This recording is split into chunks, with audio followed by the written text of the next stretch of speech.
So there's this thing people say in the Appalachian Mountains. They don't make a big deal out of it. They just mention it casually, like it's common sense.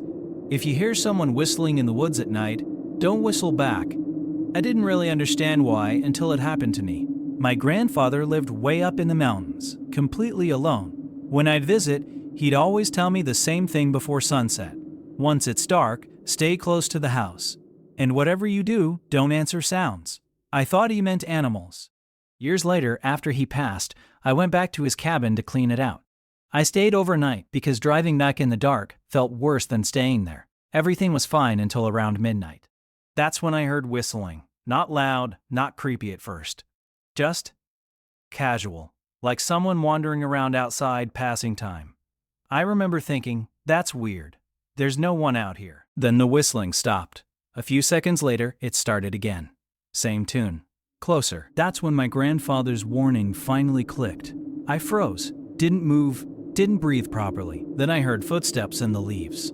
Slow, careful. The whistling changed, still the same tune, but forced.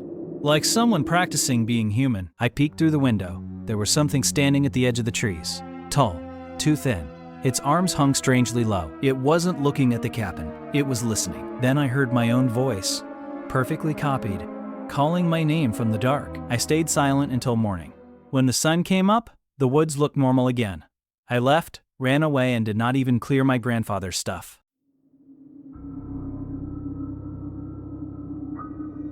When I was in university in Japan, I liked exploring abandoned places. Old schools, hospitals, stuff like that. Most of them were just empty. This one wasn't. Locals didn't tell me not to go. They just went quiet when I mentioned it. That should have been my sign. I went at night. The school was still.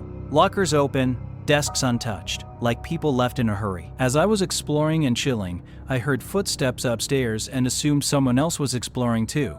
I called out.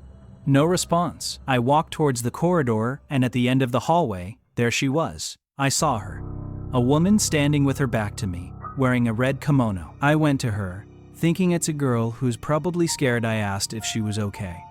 She turned slowly. Her face looked human, but wrong, like a stretched photograph. She smiled and asked, calmly, "Which do you like more? Red or blue?" That's when I remembered the old folklore story of Japan. Red meant blood. Blue meant your breath stopping. I didn't answer.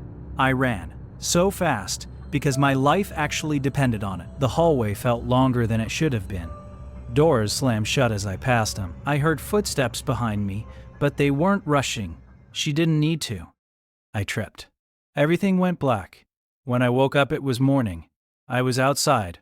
My throat burned. Later, I saw bruises around my neck. I still don't remember how I got out.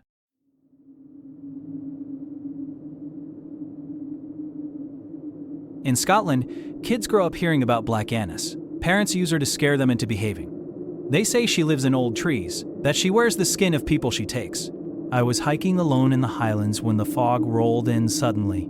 Thick, heavy, blinding. I lost the trail within minutes.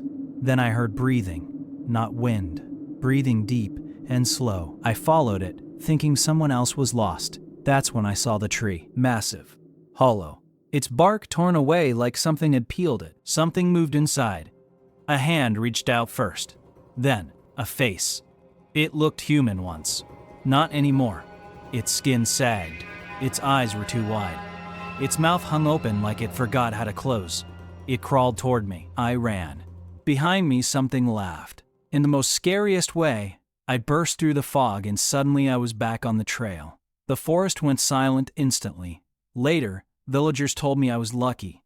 Black Annis doesn't usually chase. She prefers when you walk into her tree by yourself. Never did I ever go hiking after that. Thank you for joining us for this episode of Dr. Spooky. Remain watchful and stay tuned for the next story, where Dr. Spooky unfolds a new haunting from the depths of the unknown.